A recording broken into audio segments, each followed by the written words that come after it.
All right, it's time to paint a box.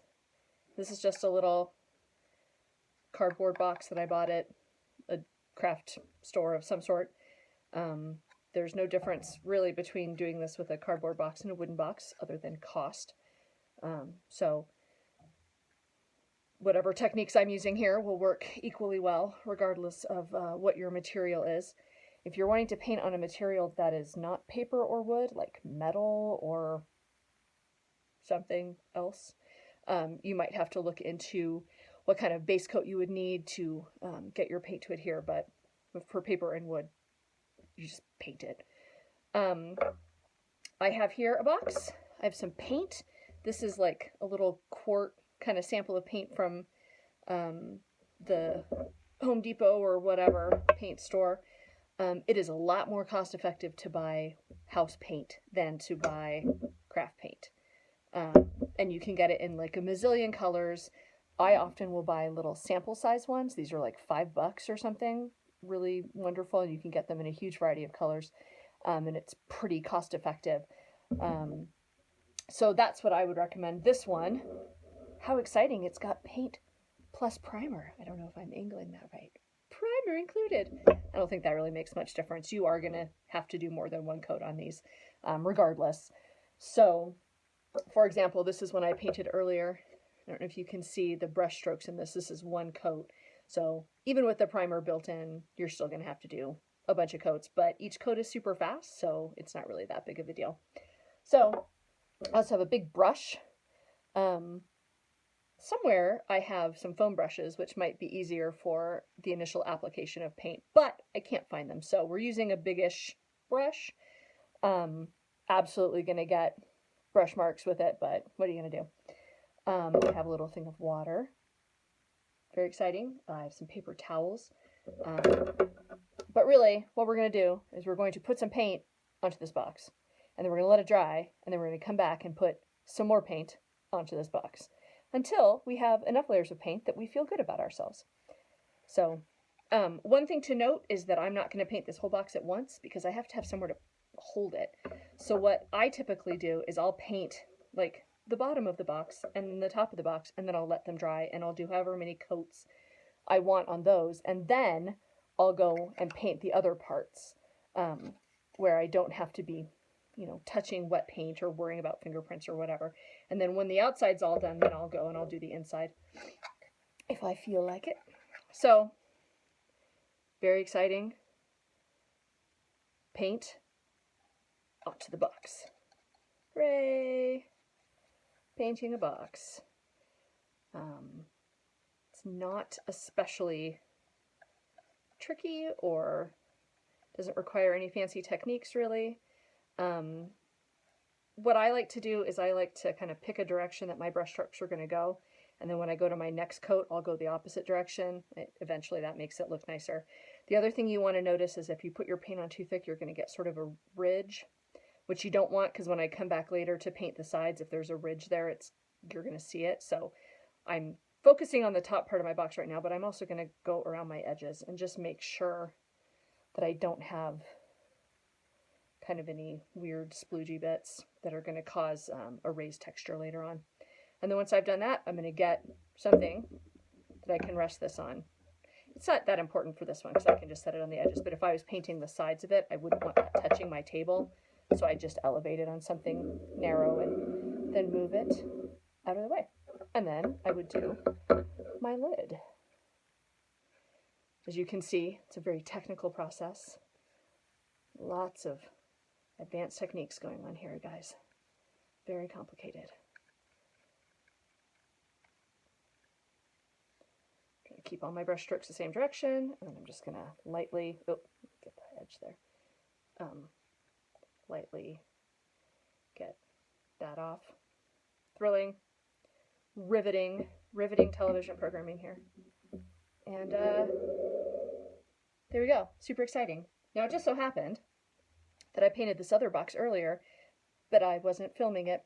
So look, I have the magic of television. I have another project. So as you can see in this case, I did the sides, and you can see all my brush strokes. Maybe you can see, hopefully you can see all my brush strokes are going this way. So now I'm going to do my second coat because this has been drying for an hour or so. and I'm going to go this direction instead.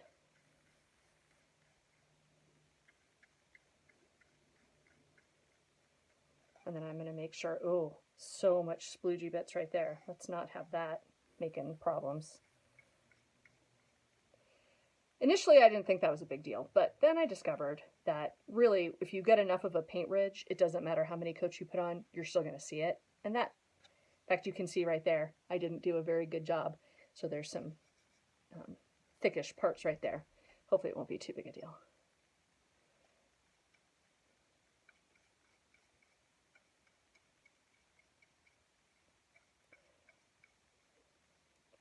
I know it may seem frustrating to think that this is going to take multiple coats, but as you can see, each of these coats goes on pretty quickly. What I'll frequently do is if I'm in the mood for painting boxes, I'll just get like 6 of them and I'll assembly line it.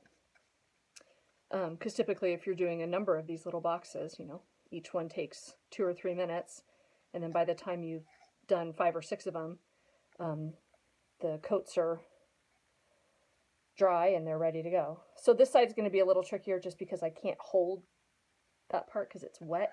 So I'm just going to sort of brace it, and I'm absolutely going to get paint all over my hands, but you know, whatever. It's art.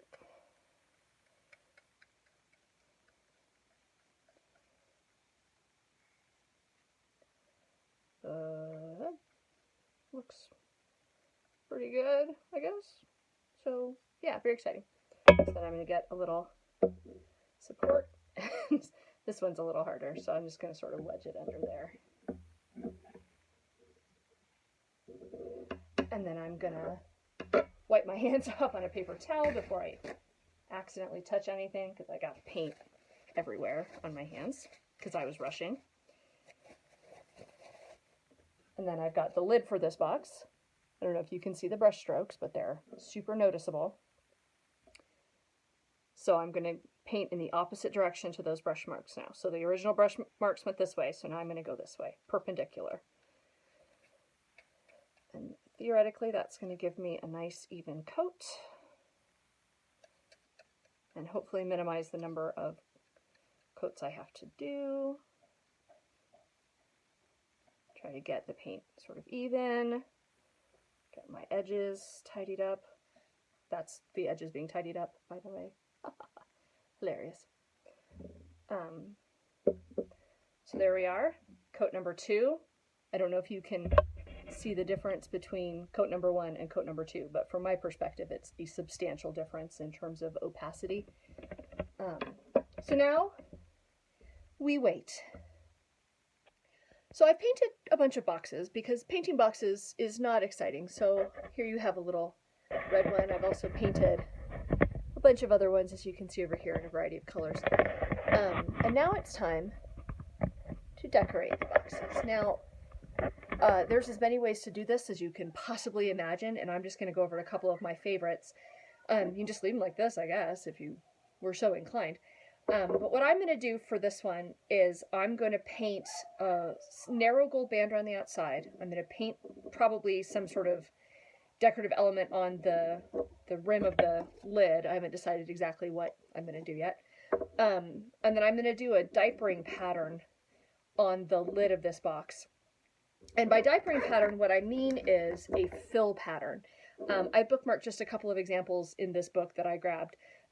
If you go onto Pinterest or just the internet and look for illuminated manuscripts or diapering, spelled as you might imagine, diapering, you'll find a mazillion trillion examples of this. There's a huge variety of ways to do a background fill pattern. Complicated, simple, monochromatic, whatever. This is just one image. You see it's got a bunch of different types of very geometric ones. Some of them are really simple. This one, for example, is just a grid with then a little, I don't know, starburst looking thing in the middle in a different color. This one has kind of a quatrefoil shape built into it. Very simple to do, geometric. This one's got like a weird little shaded gemstone looking effect, a little bit more complicated. what else did I? This is another one. It's got several different styles. Very simple. This one they've painted the base ground in a lighter color and then just done a thick, darker colored line and then done like a alternating dot in the middle. I mean, that would take very little time. This one, fairly simple. One thing I did want to show you is that you don't need to do a good job for it to look right. Look how sloppy that is. This guy didn't even probably measure it. He's just freehanding it. And that's cool. Why do you need to? Right? It doesn't need to be perfect to look neat, you know, and to look effective for this era of art. So please, I know it's very easy to get hung up on things being perfect or, oh, I didn't do it good enough and I have to start over and I hate everything and art is the worst. Please don't do that. Art does not have to be perfect. And in fact, it is unlikely to ever achieve that metric. So that's not something that you should get hung up on. I know it's easy to say. You just have to work at non-perfection, I guess. So anyway, I'm going to do something along those lines. I think on this little red box, what I'm going to do is actually, I'm going to come in with a darker red, like a maroonish color, and I'm just going to paint some freehand vines. I thought that might look kind of cool. And then what I'm going to do after that, maybe, is I'm going to paint like a little dude or a grotesque or, you know, like a chicken wearing a snail shell or a guy playing his leg. I don't know what I'm going to do, but I'm going to paint some little guy over the top of it because that's fun. And then I may stop. I may not do anything more than this lid because that's a really cute look. And it's a lot easier to paint on a flat surface than it is to paint on a curved surface. So I may not do anything to this box at all. I might do, I guess I could do like a gold stripe along the bottom just to give it a little bit of pizzazz, but mostly I'm going to focus on the lid. You'll notice I painted the inside as well in a contrasting color because I thought that would be cute. So what I need to start is I need my box. I need whatever paint color I'm going to use. I have this red to start with. I also have some gold over here to the side. I'm going to need a ruler maybe. I might not need a ruler for this one because I'm going to do a vine design, but if I was doing a grid, which I may do on another box, I would probably need some sort of ruler. And then for these round boxes, what I'm also going to need is a round template. I have a lot of these because I'm an illuminator, and so round shapes are very handy to have laying around. And so what I'm going to do is I'm going to find one that fits my box. I am not good at figuring out where the center of circles are, so I'm not going to even bother. I'm going to use, oh, look at that. It's perfect. Let's get rid of that. So what I'm going to do is I'm going to take my little round template. I just got this from a craft store of some sort. They have them in a huge variety of sizes. And I'm just going to lay it on my circle, and I'm going to mark these little lines in pencil. I'm not going to do it super hard. This isn't exactly center, but it's okay. And that's going to tell me, like if I wanted to then go and draw a grid on this, I could take my ruler and mark across this, and it would tell me where my center was, and then I could just measure. And maybe I'll do that on another box later, but I'm not going to do that right now. Right now what I want to do is I want to mark my border. So I'm going to pick a smaller circle. I don't want a super wide border. And then I'm going to, honestly, I'm going to eyeball it, because if it's not totally perfect, I'm going to live. If you're very concerned about everything being perfect and symmetrical, then feel free to measure this a little bit more accurately than I'm doing, but I'm just going to draw the circle. And it's good enough. It's fine. Now, if I was going to do like a grid-based diapering right now, I probably would just go ahead and do that and just not worry too much about how it terminated, because I would go and paint this border later. Because I'm going to do just some vines, I don't want it to go into the border area. I don't want there to be an overlap. So it doesn't really matter what order I paint it in. I can do the border first and the center later, or vice versa. It doesn't matter. But when you're thinking about how you're going to paint this, do think a little bit about your order of operations. It's a lot easier to paint lines where you can just kind of go off the edge and then tidy it up after the fact than it is to take your paintbrush and very carefully and meticulously try to match your border. Obviously, your mileage may vary. You do it in whatever order makes you happy. It doesn't really matter that much. So that's where I'm going to start with this one, and I will start that in a minute. What I'm going to do at this point is I'm going to honestly kind of just freehand some lines on this. If that is something that makes you uncomfortable, then by all means, draw out some ideas. You can erase it if you don't like it. Look at a book, get some ideas. I've done this a lot of times, so I'm a little bit more cavalier. I also am very confident of the fact that if I mess this up, I could paint over it and start again. And that's fine. If I have a thicker coat of paint as lines and I try to paint back over it to kind of clear it up, if I've made a mistake, it is going to have I don't know, there's going to be a raised bit where that extra paint was.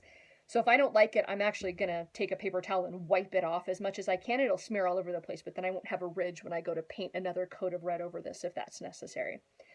So do bear in mind that you can fix this. And you know what? If all else fails and this looks terrible, this box cost $1 and I use like 12 cents worth of paint probably. So if I mess this up, I'm just going to throw it away and get a new one. Don't be intimidated. Like, the very worst case scenario is it's going to be a catastrophic failure and you're just going to try again. Every mistake is a learning opportunity. Now, I'm going to paint this. You can use a paint palette. I have a huge collection of Tupperware lids and like the lids from plastic butter containers and sour cream containers and things that I hoard unnecessarily. And you can use something like that as a palette. I'm kind of lazy and I also don't like wasting paint and I always put too much on a palette and then I don't use it. So the way I do it is I'm going to shake up my paint and then I'm going to flick it down towards the lid and I'm just going to use what's in the lid. Now if I was mixing a color, obviously this would not work.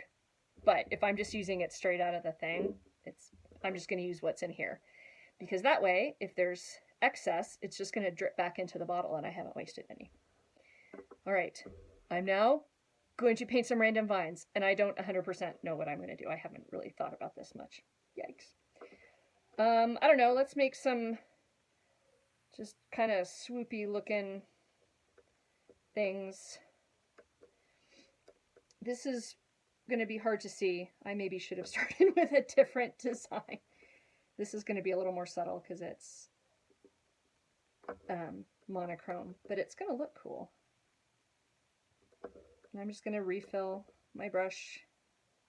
Can you even see that? I'm not even sure you can see that. I'll check it in a minute, and if you can't see it, I'll start over and do something else. And I'm actually just going to arbitrarily decide that this is the origin of my vines. So then I'm going to, oh, it's kind of looking like a heart. I didn't mean to do that, but that's cool. I do love the person that this is going to go to, so. Oh, it's adorable. So I'm just making some swoopy shapes to fill in the big areas.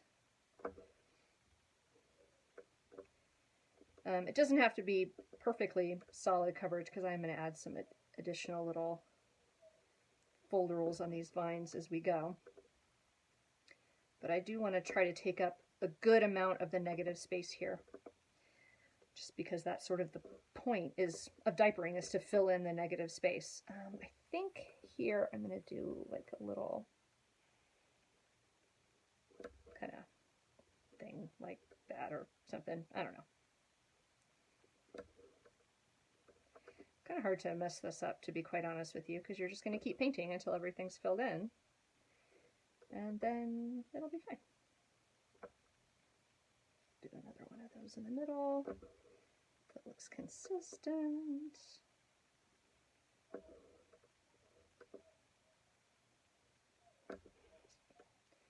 Filling in the negative space.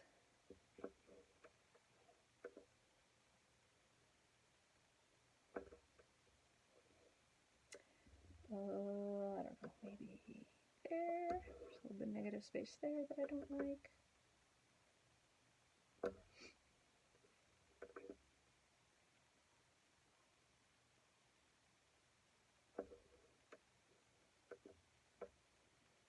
not very interesting, sorry.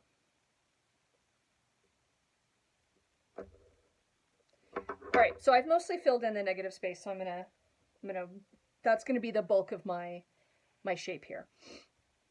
Now I'm gonna fancy these up a little bit, but again, this is the background, so I don't want anything too fancy. So I'm not gonna do like big, like if this was an illuminated border, I would probably do flowers or something in these big spots, but I don't think I'm going to in this case, because this is just supposed to be, I mean, really it's texture behind an image that I'm going to paint on top. If I decide to do that, you can just leave the texture as well. So what I'm going to do is I'm going to make, I always think this looks like rosemary. I don't know if that's what it's actually supposed to look like, but it's a common medieval plant, so whatever. So basically I'm just going to pick a point on my vine and I'm just going to paint little curved lines going up it, like little fronds on a rosemary.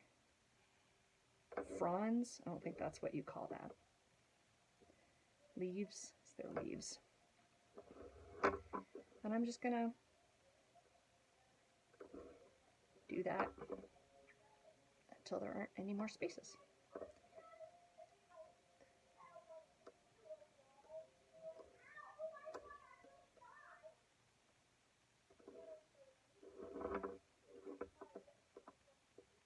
And they don't all have to be the same.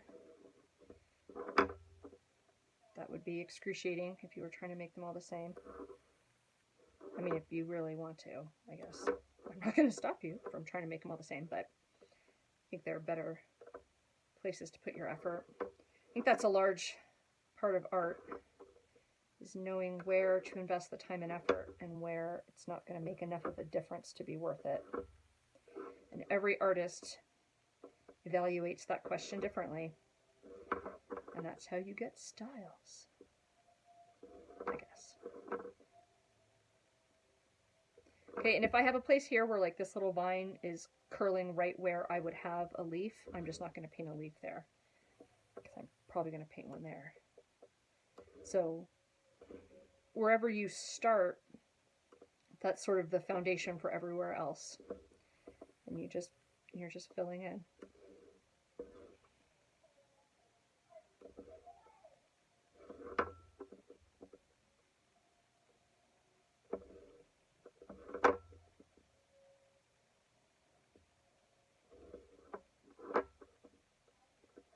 This is one of my favorite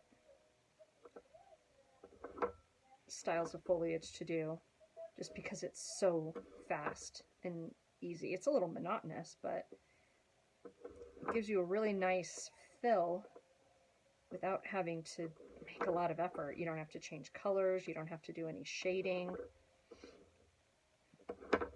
And it really, in the end, will be quite effective.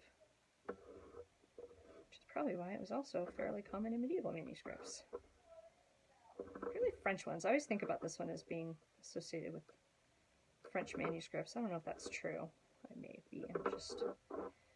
Now you can see here, I don't have room to put any fronds because I've got fronds from another area, so I'm just not going to skip down to where there is room.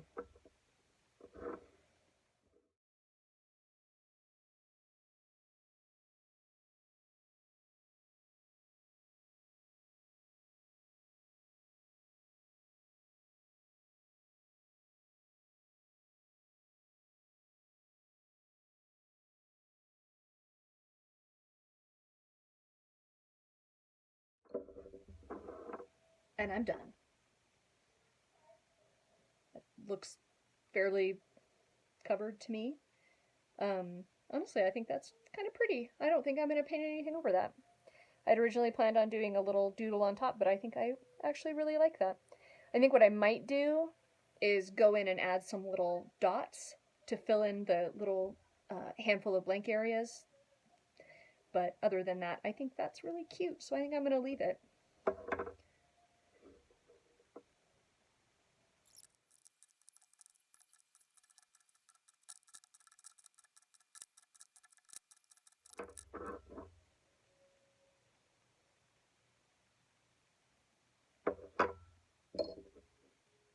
So having completed my little diapering design on the top, I'm going to paint the border. Now, I've got it drawn in pencil, and I'm just going to follow the edge of that with a paintbrush. But on the side, I can do something a little bit easier. I think what I want to do is I want to do a thin line of gold at the top and the bottom. The thin line of gold at the top will be really handy because as I'm painting this top part, it's absolutely, if I'm not really careful, and I'm not, it's going to get onto down here a little bit. And so doing a little ridge of that border color on this part of the lid will actually save me a great deal of touch-up effort later. So I could just do the whole rest of the lid gold if I wanted to. But I think I'd like to leave a gap of the red, and I may go in and do another little vine design in that just to add a little bit more detail. So the way I'm going to do that easily is I'm going to use some painter's tape. Now, it would be lovely if I had a really narrow painter's tape that I could just run down the middle of this, but I don't. So what I'm going to do is I'm going to take this painter's tape, which is thicker, and I'm just going to mark off that top border, and then I'm going to come back later when everything's dry and mark off the bottom border. So I'm just going to, again, estimate that. I mean, I can kind of see how wide that is, and I can kind of see how wide. You could measure this. It would probably look better if you did, but I like low effort, big reward painting. So I'm just going to kind of eyeball it. Oh, and look at that. It's not quite long enough. Typical.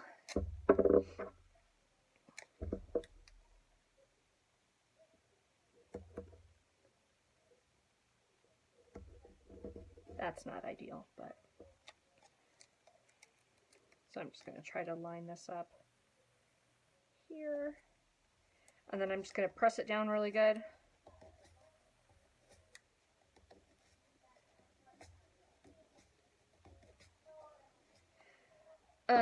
I have some gold paint, and I'm going to use a paintbrush. If you want to do any of these processes with a paint pen, feel free, because that's fast. Ugh. Yikes. Sorry, I just got gold paint all over myself. So this is just some gold craft paint that was on sale at the craft store at one point in the past. So you can use whatever size brush you're comfortable with for kind of precision work, like following a line, but I find that it's actually easier for me to follow a straight line if I have a slightly larger brush that I can get a little more saturated. I think other artists have the exact opposite feelings about it, so really you're just gonna have to figure out how you are. So I don't know, do several of these in a row, and then you'll get a good sense of how you feel. Actually, I don't want that one. I'm actually going to use a little square brush, because that's actually going to help slightly, because then I can get a wider edge. I'm going to use the paint that's in the lid, because it's already there, and I can control it a little bit better. And now I'm just going to paint carefully around the edge of my line. That's the only part that's going to be especially, I don't want to say difficult, that's the wrong word, but fiddly, that's a good word. So I'm gonna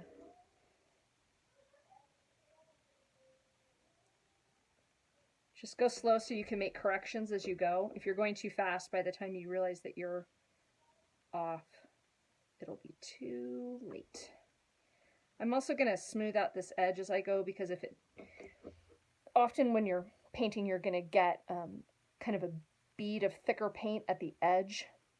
And if I leave that there, it's going to stay when I finish the rest of the paint. So I'm just going to, as I'm going, I'm going to clean that up so that I don't get that little ridge. Also, I'm absolutely going to have to do 2 coats of this. I don't know if you can see, but you can absolutely see that orangish red a little bit through the gold.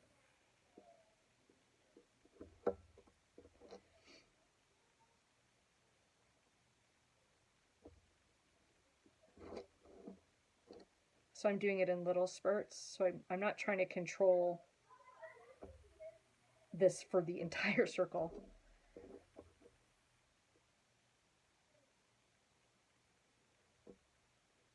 I'm also bracing myself a little bit on the side of the box with my pinky, because my hands shake a little bit otherwise. And if you're just trying to hold your arm kind of in space like this, it's absolutely going to start shaking, and then it's going to be much more difficult to control. So if you can brace your arm, brace your wrist, brace your hand with your another finger somehow, it's just going to be much easier to control what your paintbrush is doing. And I'm not doing a perfect job of this, and it's fine. As long as you're close enough, it's not really going to be that noticeable. I mean, it is only a painted box after all. It's not like someone's going to be looking at this with a microscope. All right, so there we go. And now I can sort of sloppily fill it in. So I'm going to paint the outside edge of it where the tape is. And conveniently the tape is there, so I don't actually have to be that careful. I could probably switch to a bigger brush and this would be faster, but I've already got this brush going. If I switch to another one, that's just another brush that I have to wash later. Or forget to wash, and then it's ruined forever. Which I did yesterday. Oops. Part of why I keep this little cup of water is because then I can put my paintbrush into the cup of water, and if I forget to then take it to my sink to wash it out when I'm done, it'll be salvageable.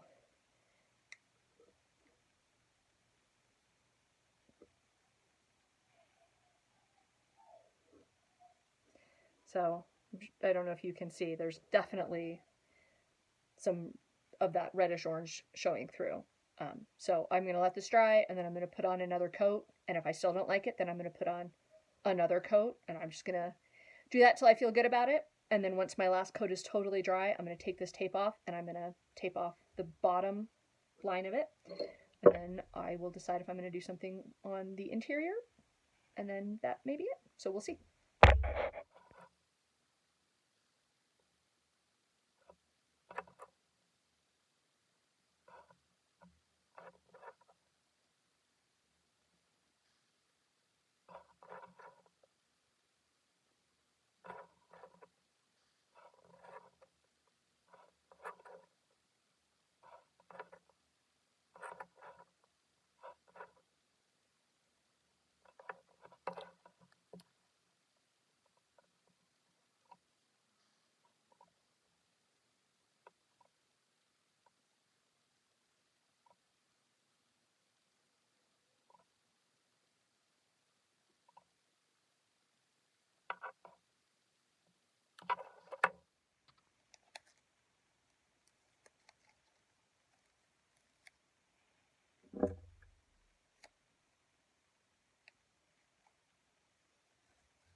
So the last step is to seal the paint with some varnish. This is just some cheap varnish I got in the paint section of the craft store. You can buy it in bulk in the hardware store, whatever you want.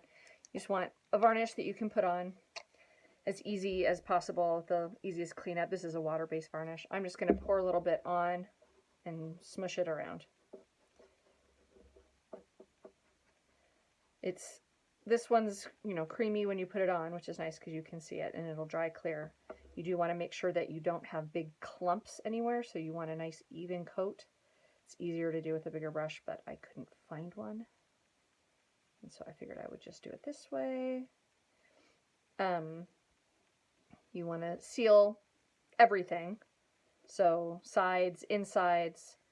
So I'm going to put a coat on the outside here, and then I'll let it dry. And then I'll probably do a second coat, and then I'll do the same to the inside, which I've also painted. You can decorate the inside if you want. It's kind of cute to do so, but certainly it's going to be seen a lot less. So that's sort of up to you and your design aesthetic. And that's it. Then you have a painted box, and you can do whatever you want with it, and it'll be very exciting. So hopefully that was helpful. If you have any questions, please feel free to contact me. This is all self-taught, so it's not anything that I have any particular expertise in other than the fact that I do have some painting background. Really, if you mess it up, just do it again. In terms of messing it up, if you would like to know the worst that can happen, the ones that I was painting earlier, the little purple boxes, when I peeled the painter's tape off from doing my gold, all the paint peeled off. Guess what I'm going to do?